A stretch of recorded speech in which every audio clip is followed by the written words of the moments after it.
So today I am with Sharon, GTM at Cantina. Thank you so much for making it to Input Booth. How are you today? I'm good. How are you? I'm great, thank you. And how was your panel?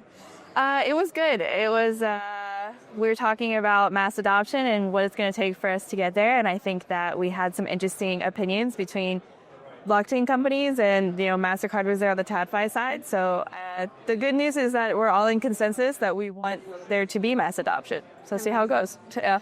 So can you please take a couple of words about Cantina before we get started?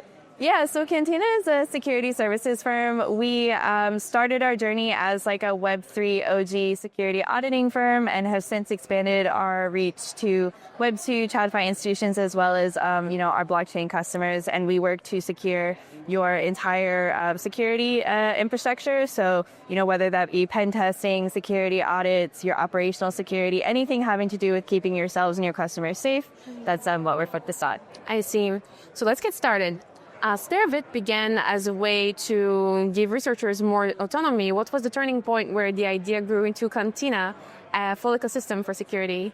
Yeah, so when we started Spearbit Cantina about 5 years ago now, we had this hypothesis where, our co-founders came from Ethereum Foundation. They were in the early days of blockchain, and they had so many contacts in the Web3 world, and they noticed that of all the best security researchers that we know in the space, they're not working at traditional security audit firms largely because back in the day, that didn't give them a lot of autonomy to continue to contribute to, core protocols or to be contributors to new and upcoming things. And so we thought, okay, if we give them more flexibility, if we give them the ability to do this kind of security work, but also still contribute in the places that they want to, will it allow, these security minds to be able to share their knowledge with the larger majority of the community? And it worked out really well. We immediately got traction with a lot of the, key security researchers that we wanted to get in front of. And since then, it's allowed us to be able to deliver security services across basically every ecosystem, chain,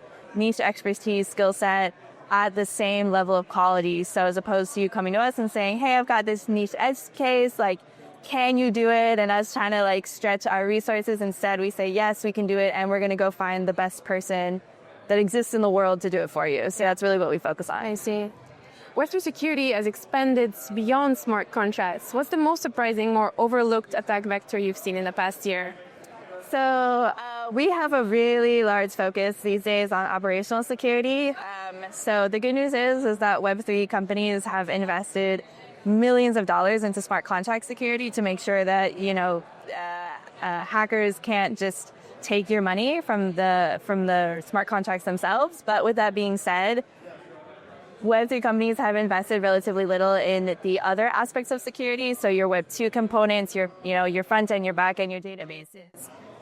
Personnel security, things like, making sure that folks aren't clicking on malicious links, things that seem quite simple, but because we haven't had a focus on them, they've actually turned into really large attack vectors. Some of the most recent hacks for millions, if not billions of dollars have come from Web2 native attack vectors. And so we have created a full operational security program, an incident response program that really focuses on Web3 and Web2 attack vectors and looking at your holistic attack surface as opposed to just the smart contract piece, because it would be awful to get hacked. It would be doubly as awful to get hacked because you clicked on a email link. So we're trying to help companies avoid that. Right.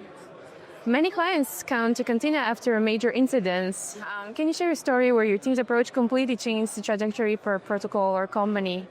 Yeah, so we actually had a recent event where one of our long-term customers, well-known in the space, they are located in a time zone where they were all sleeping, and we had implemented our 24/7 response monitoring capabilities, and we saw something happen, it was the dead of night for them, and we immediately actioned on it in order to preserve the funds and essentially clean up everything before they even woke up the next day. And it did require us being the white hat hackers and stealing the money for them so that we could give it back to them. But it's things like that where what we do is not always traditional. What we do is sometimes that's a crazy solution, but if it preserves user funds and if it preserves the reputation of the firm, then we'll always go above and beyond to try and do that for our customers. And the best part for them was that they woke up and they were immediately confronted with, hey, we have this solution. This is what we did. Everything is fine. And they were like, oh my God, yeah, they're like, well, that's fantastic news. Post of emotions, but opposed to them having to wake up and be like, oh my gosh, like I'm now having to clean up, this major scandal. Instead, it was like, okay, my heart is racing, but thankfully, nothing bad happened. With AI becoming part of both defense and attack strategies, how do you see the cat and mouse game between hackers and security researchers evolving? Yeah, so this is another, going back to the operational security piece, as hackers are always going to choose the path of least resistance. They're going to go after the attack vectors and the vulnerabilities that they know we're not looking at or that we haven't invested as much time with. And so I think that what we're seeing is, again, these folks who are super adept at smart contract vulnerability, bug finding, and smart contract audits and things like that are starting to expand their skill sets to also include, okay, holistically speaking, not just your smart contracts, but then how you use them, who implemented them, how they interact with the front end, the back end, the databases, pen testing capabilities. I think security researchers are really starting to increase their skill sets to cover a much more vast set of skill sets than just what they've done previously, which is good because it's stopping the attackers where they're starting to focus now. And that's the sad part about it, is that eventually attackers will be like, okay, this is no longer working again, so now let's find somewhere new, and then we'll have to pivot to that. But the good news is that our security researchers are, again, we focus on getting some of the best people in the world, and so they are always quick to be like, hey, I'm starting to see this potential attack vector. I've heard word that this is something that we should pay attention to.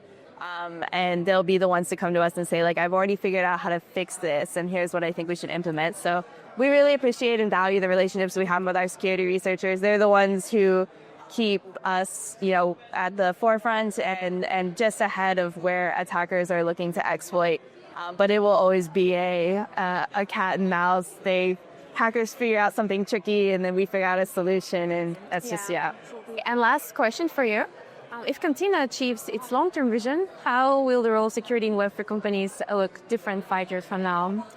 If we achieve our long-term vision, then every Web3 company will have a in-house and third-party security vendor operational security program. So they're going to have security teams that work across their entire infrastructure, and security is going to be inherent from day one of building not only the smart contracts, but the company itself, really building it into your playbooks, into your processes, so that as opposed to what we're doing today, which is taking a holistic look at organizations and then helping them understand what their threats are and their mitigation plans should be, instead helping them build that in from day one so that, we don't ever have this period of time where they're vulnerable to, the Web 2 and operational attacks. So hopefully if we have our way and if we scale correctly, then everybody will this will be the new normal for Web3 security, is having this holistic security program implemented from the day you decide you want to create a company.